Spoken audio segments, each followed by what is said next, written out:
اے وطن کے سجیلے جوانوں بے نغمے تمہارے لیے ہیں. یہ تھے جناب محمد ارشد قاضی صاحب. حاضرین محترم،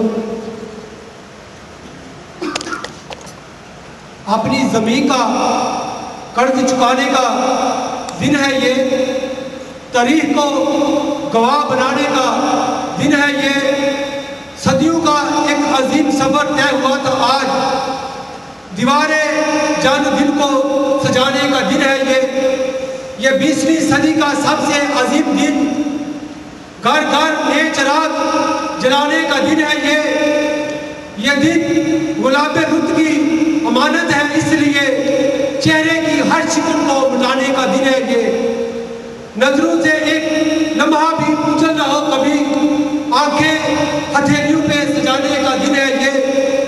بستی کے ہر مکی میں تقسیم ہو گلاب، آنگن میں اشکوں کو بسانے کا دن ہے یہ.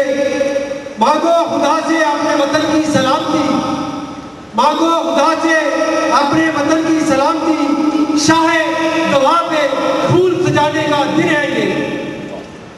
اب خطاب کے لیے تشریف لاتے ہیں منہاج القرآن انٹرنیشنل ساؤتھ کوریا کے امیر تحریک محمد جمیل قاضی صاحب.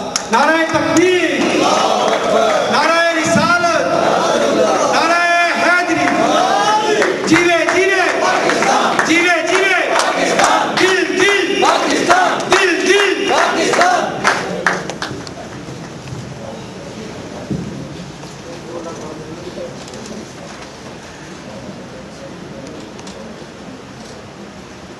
السلام علیکم ورحمۃ اللہ وبرکاتہ.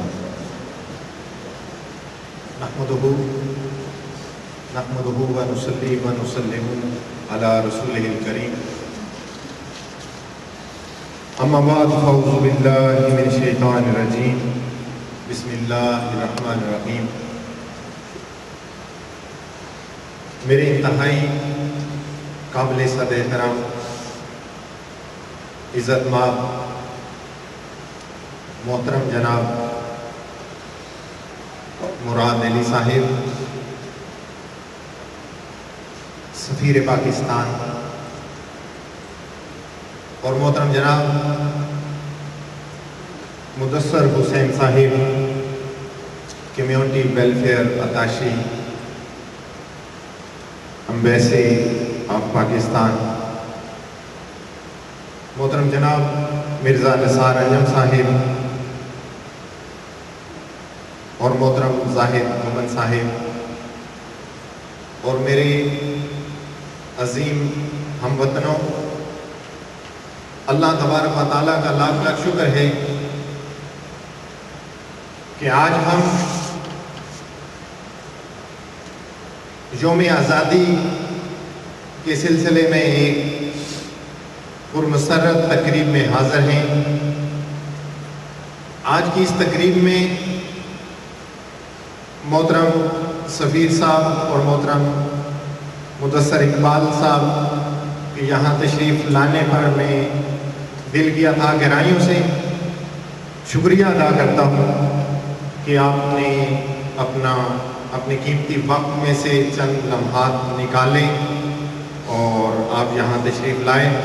اور یہاں کی جو مقامی تنظیم ہے انچن کی، چونکہ یہ ہمارا پروگرام چونکہ مرکزی سطح کا پروگرام نہیں ہے، مرکزی سطح پہ پروگرام ہم نے آنسن میں ارینج کیا تھا، مگر شیہام علامہ حافظ محمد انور صاحب اور محترم شاہ صاحب کو خوش آمدید کہتا ہوں. آنسن میں ہم نے ایک بہت بڑے پروگرام کا ارینج کیا تھا، مگر بالکل جس جگہ ہم ارینج کر رہے تھے اس کے بالکل قریب شیہام سٹی ہال کی انتظامیہ نے ایک پروگرام ارینج کر لیا، سیم ڈے اور سیم ٹائم. ہمارا پروگرام آج کی شام کو ہونا تھا آنسن میں، وہ مرکزی لیول کا پروگرام تھا. تو پھر ہم نے یہ بہتر سمجھا کہ چونکہ ایک دوسری کمیونٹی کے لوگ اگر ہمارے ملک کا یوم آزادی کا دن ایک تقریب کا انعقاد کرتے ہیں تو یہ اچھا نہیں ہے کہ ہم ان کے ساتھ بالکل قریب میں ایک پروگرام ارینج کر لیں، بلکہ ہمیں بھی ان کے پروگرام میں شامل ہو کر ان کی اور زیادہ حوصلہ افزائی کرنی چاہیے۔ تو اس وجہ سے پھر ہم نے وہ بڑا پروگرام جو ہے اس کو ملتوی کر دیا اور اپنی ساری تنظیمات کو ہم نے سرکولر جاری کر دیا کہ آپ اپنی ذیلی طور پر چھوٹے چھوٹے پروگرام جو ہیں آپ ان کا ارینج کریں۔ تو آج کی یہ جو تقریب سعید ہے یہ ہماری انشن کی تنظیم انہوں نے اس کا اہتمام کیا ہے۔ کثیر تعداد میں شاید احباب اس وجہ سے تشریف نہیں لا سکے کہ چونکہ بعض لوگوں کو فیکٹری کام کی مصروفیت کی وجہ سے بعض لوگوں کو چھٹی نہ مل سکی، تو یقیناً انشن کا بھی اجتماع بڑا پروگرام بڑا تاریخی ہوتا ہے، مگر یہ ہمارا نصیب اور میں آپ تمام احباب کو دل کی تھا گہرائیوں سے 100 بار مبارکباد پیش کرتا ہوں۔ اور دوستان گرامی قدر،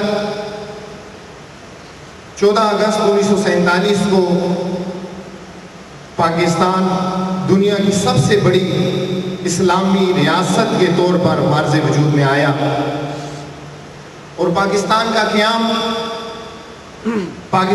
قیام کا اولین مقصد یہ تھا کہ مسلمان ایک علیحدہ ملک میں مکمل آزادی اور خود مختاری کے ساتھ اللہ تعالیٰ کی عبادت اور اس کے پیارے رسول صلی اللہ علیہ وآلہ وسلم کے بتائے ہوئے طریقوں اور اصولوں کے مطابق اپنی زندگی بسر کریں، ہر طرف اس میں امن و آشتی ہو۔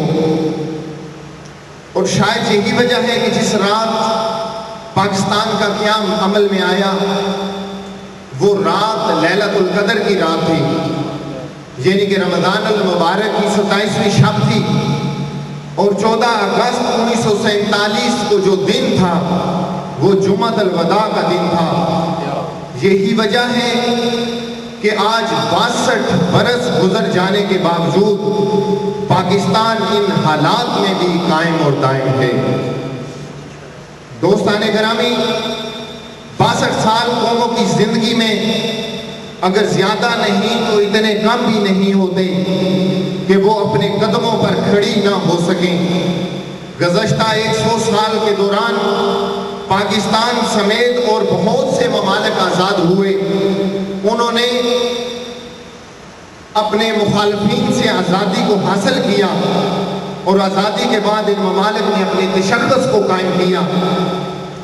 جن ممالک نے اس عرصے میں آزادی حاصل کی، ان میں پاکستان سب سے الگ اور منفرد ملک تھا، کیونکہ پاکستان ایک نظریے کی بنیاد پر وجود میں آیا تھا۔ اس سے پہلے کسی کو جتنے ملک بھی آزاد ہوئے، کسی قوم نے بھی نظریے اور عقیدے کی بنیاد پر علیحدگی وطن کا مطالبہ نہیں کیا تھا، نہ ہی کوئی تحریک چلی تھی۔ پاکستان جس نظریے کی بنیاد پر وجود میں آیا وہ تھا ہمارا کلمہ شریف لا الہ الا اللہ محمد رسول اللہ، یعنی برصغیر کے مسلمان ایک ایسی آزاد ریاست چاہتے تھے جہاں وہ آسانی سے اپنے شب و روز اسلامی نظام حیات کے مطابق اپنی زندگی بسر کر سکیں۔ پیارے نوجوان ساتھیوں، ملک پاکستان ہمیں کسی تحفے میں نہیں ملا ہے،